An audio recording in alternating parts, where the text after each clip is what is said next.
La gestion responsable est une nouvelle façon de gérer nos espaces verts, nos espaces naturels, nos espaces verts sportifs, dans un objectif de respect de l'environnement et des hommes. Depuis 2008, nous sommes en phase expérimentale sur 2 quartiers de la ville, le quartier de Sainte-Pezaine et le quartier nord, et une partie du centre-ville. Ce que nous essayons de mettre en œuvre, c'est la diminution des pesticides, des désherbants, des engrais, afin de limiter les pollutions du sol, des nappes phréatiques et des cours d'eau. Nous favorisons aussi les prairies naturelles afin d'améliorer la biodiversité de nos espaces verts, de nos espaces naturels. Le parc des Briseaux est un des espaces verts pilotes de l'expérimentation. Nous avons effectué un diagnostic écologique en début d'expérimentation qui nous permet de voir l'évolution de la biodiversité, et nous avons pu constater qu'au bout d'une année, nous avions une modification importante de la faune et de la flore. Les équipes d'entretien d'espaces verts interviennent au niveau de la tonte et en laissant des prairies naturelles.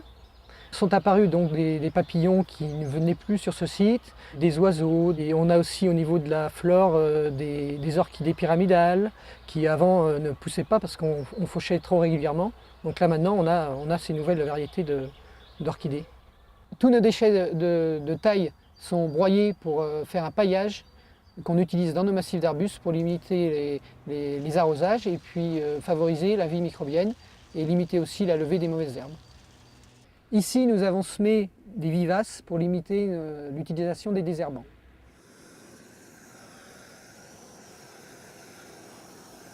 C'est une méthode alternative au désherbage chimique.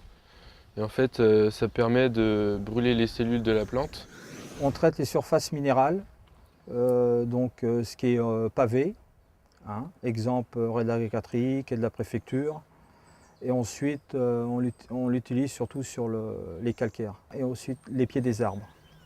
Nous sommes au centre horticole de la ville de Niort où nous produisons toutes nos plantes à massif.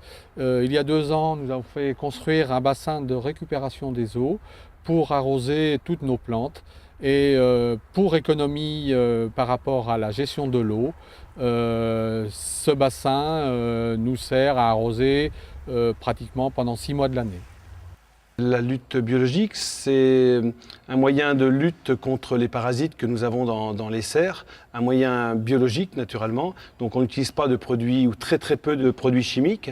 On utilise ce qu'on appelle des auxiliaires, c'est-à-dire d'autres insectes qui viennent parasiter les insectes qui nous font des dégâts sur nos plantes.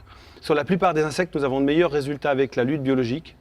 Et puis la qualité de vie, si on peut dire, est meilleure aussi, puisqu'il y a beaucoup moins de pollution. C'est un peu plus compliqué que la lutte chimique. Nous avons eu une formation spécifique pour apprendre à connaître tous ces auxiliaires, tous ces insectes, que ce soit des parasites ou des auxiliaires d'ailleurs. Et ça demande une grande observation parce qu'il faut réagir très vite pour pouvoir les lâcher tout de suite. Donc une grande observation, une présence pratiquement constante sur nos plantes. L'intérêt de la lutte biologique, c'est dans un premier temps l'intérêt de la santé des agents.